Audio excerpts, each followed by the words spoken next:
Brand ಬೆಂಗಳೂರನ್ನ ಸಶಕ್ತಗೊಳಿಸೋಣ. ಬೆಂಗಳೂರಿನ ನಿರ್ಮಾತೃವಿಗೆ ನಮನ ಸಲ್ಲಿಸುವಂತಹ ಹೊತ್ತು. ಬಂಧುಗಳೇ, ಇದು ಕಾರ್ಯಕ್ರಮದ ಆರಂಭ. ಬೆಂಗಳೂರು ಮಹಾನಗರ ನಿರ್ಮಾತೃ ಆತ್ಮಾವಲೋಕನವನ್ನು ಹೊರಹೊಮ್ಮಿದ್ದಾರೆ.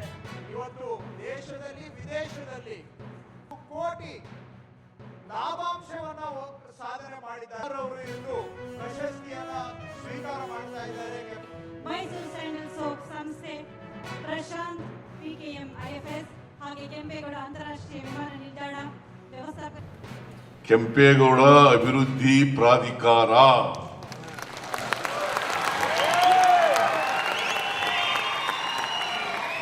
ಮೊದಲನೇ ಬಾರಿಗೆ ಮಾಡಿದ್ದು ಕಾಂಗ್ರೆಸ್ ಸರ್ಕಾರ.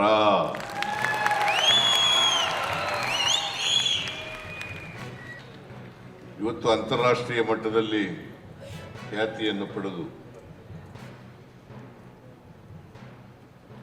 ಇಡೀ ಭಾರತ ದೇಶದಲ್ಲಿ,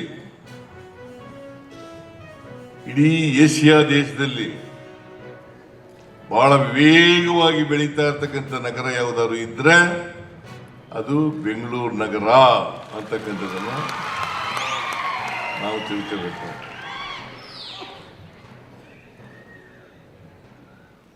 ಅವರ ಆಡಳಿತ ಎಲ್ಲ ಜನರನ್ನ ಒಳಗೊಳ್ತಕ್ಕಂಥ ಆಡಳಿತ ಇತ್ತು. ಅವರು ಒಕ್ಕಲಿಗ ಸಮಾಜದಲ್ಲಿ ಹುಟ್ಟಿದ್ರೂ ಕೂಡ ಎಲ್ಲ ಜನರನ್ನು ಕೊಂಡೋಗ್ತಕ್ಕಂಥ, ಎಲ್ರಿಗೂ ನ್ಯಾಯ ಒದಗಿಸ್ತಕ್ಕಂಥ ಪ್ರಾಮಾಣಿಕ ಪ್ರಯತ್ನವನ್ನ ಕೆಂಪೇಗೌಡರು ಮಾಡ್ತಾ ಇದ್ರು. ಮುಂದಿನ ದಿನದಲ್ಲಿ ಈ ರೋಡ್ನಲ್ಲಿ ಒಂದು ಮೆಟ್ರೋ ಕೂಡ ತೆಗೆದುಕೊಂಡು ಹೋಗಬೇಕು ಅನ್ನೋ ದೃಷ್ಟಿಯಿಂದ ನಾವು ಈ ಜಾಗವನ್ನು ನಾವು ಆಯ್ಕೆಯನ್ನ ನಾವು ಮಾಡಿದ್ದೇವೆ. ಈಗಾಗಲೇ ಬೆಂಗಳೂರು ಯೂನಿವರ್ಸಿಟಿ ವ್ಯಾಪ್ತಿಯಲ್ಲಿ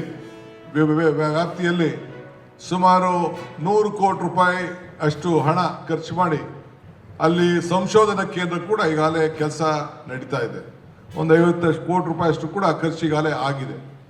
ಇದಲ್ಲದೆ ಈ ವರ್ಷ ನಾನು ಬೆಂಗಳೂರು ಕಾರ್ಪೊರೇಷನ್ ವತಿಯಿಂದ ಈ ಪಕ್ಕದಲ್ಲಿರೋಂಥ ಇಲ್ಲಿ ಯಾವ ರೀತಿ ಭವ್ಯವಾದಂಥ ಕಟ್ಟಡವನ್ನು ನೋಡ್ತಾ ಇದ್ದೀರಿ, ಹಂಗೆ ಅದೇ ರೀತಿ ಒಂದು ಐತಿಹಾಸಿಕವಾದಂತಹ ಕಟ್ಟಡವನ್ನು ಮಾಡಲಿಕ್ಕೆ ಬೆಂಗಳೂರು ನಗರದ ಕಾರ್ಪೊರೇಷನ್ ವತಿಯಿಂದ 100 ಕೋಟಿ ರೂಪಾಯಿಯನ್ನ ಮೀಸಲಾಗಿ ಇಟ್ಟಿದ್ದೇನೆ ಅಂತ ಹೇಳಲಿಕ್ಕೆ ನನಗೆ ಬಹಳ ಸಂತೋಷ ಆಗ್ತದೆ. ಗೌಡರು ನಮ್ಗೆ ಮಾಡಿ ತೋರಿಸಿಕೊಟ್ಟು ಹೋಗಿದ್ದಾರೆ.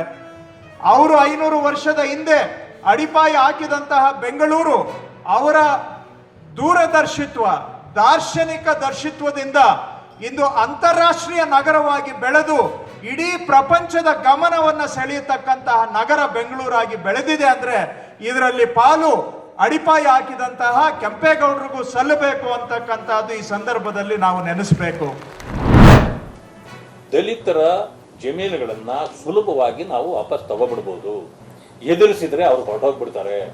ಇನ್ನು ಮುಂದುವರೆದು ನಮ್ಮನ್ನ ಅವ್ರು ಏನು ಮಾಡೋಕ್ಕಾಗಲ್ಲ, ಕೋರ್ಟ್ಗೂ ಹೋಗಲ್ಲ. ಆದ್ರೆ ಕೋರ್ಟ್ನಲ್ಲಿ ಇಲ್ಲಿ ದಾವೆ ಇರ್ತಕ್ಕಂಥದ್ದು, ಸ್ಟೇಗಳಿದ್ರೂ ಕೂಡ ಬೇಕಾದ್ರೆ ಹೋಗಿ ನೀವು ನಮ್ಮ ಮೇಲೆ ಕಂಟೆಂಪ್ಟ್ ಹಾಕ್ತಳಿ. ಅದನ್ನ ಏನ್ ಮಾಡಕ್ಕಾಗ್ತದೆ? ಅದನ್ನ ಮುಂದುವರಿಸಲಿಕ್ಕೆ ಇವ್ರು ತಾಕತ್ತಿರಲ್ಲ, ಅದರಿಂದ ಮಾಡ್ತಾರೆ ಅನ್ನೋ ಕಾರಣಕ್ಕೆ ಸುಮಾರು ಈ 6,000ದಿಂದ 7,000 ಕೋಟಿಯ ಈ ಬೆಲೆ ಬಾಳತಕ್ಕಂಥ ಜಮೀನುಗಳನ್ನ ಈಗ ಮಾಫಿಯಾದವರು ಇದನ್ನ ಪಡ್ಕೊಳ್ಳಿಕ್ಕೆ ಹೊರಟಿದ್ದಾರೆ.